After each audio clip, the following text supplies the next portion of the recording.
La variabilité, inhérente aux sciences expérimentales dans le vivant, impose le recours aux outils statistiques pour décrire les données et les observations. Cette variabilité pose un problème encore plus grand quand il s'agit de faire des comparaisons entre deux groupes. Or justement, dans les sciences expérimentales, lorsqu'on teste une hypothèse dans une expérience de biologie cellulaire, on procède quasiment toujours par comparaison. La question devient alors, est-ce que la différence que l'on observe peut être due à la seule variabilité? On pourrait avoir une fois un groupe supérieur à l'autre, la fois d'après l'inverse. Ou alors, il existe une vraie différence que la seule variabilité inhérente à chacun des groupes ne peut pas expliquer. Même en tenant compte de la variabilité dans chacun de ces groupes, on ne peut pas avoir de telles différences. Là encore, les statistiques comme outils viennent à notre rescousse et nous fournissent des tests statistiques. Il en existe autant que de questions posées par les expérimentateurs.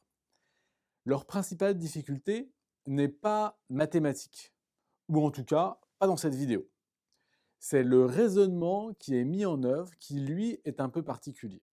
On postule que les différences que l'on observe sont dues seulement à la variabilité propre à chacun des groupes. Et on calcule alors mathématiquement une probabilité pour que seule la variabilité explique la différence que l'on observe entre chacun des groupes. C'est le petit p, ou en anglais p-value.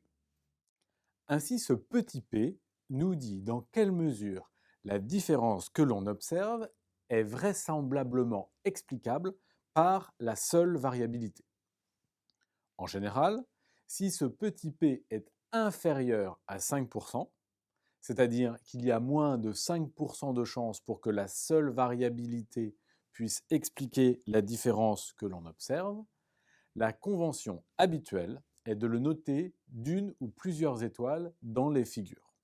On parle alors de significativité statistique.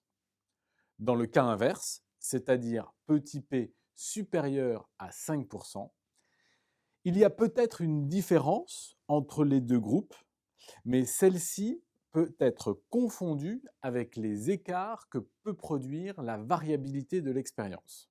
On observe certes une différence qui n'est peut-être due qu'au hasard. Il faut par exemple augmenter la taille de l'échantillon pour en avoir le cœur net.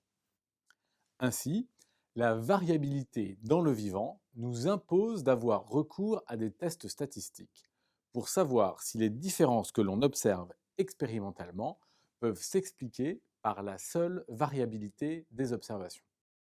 On conclut à une différence statistiquement significative s'il est peu probable que la variabilité seule explique les différences observées. C'est ce que nous indiquons par une probabilité, le petit p.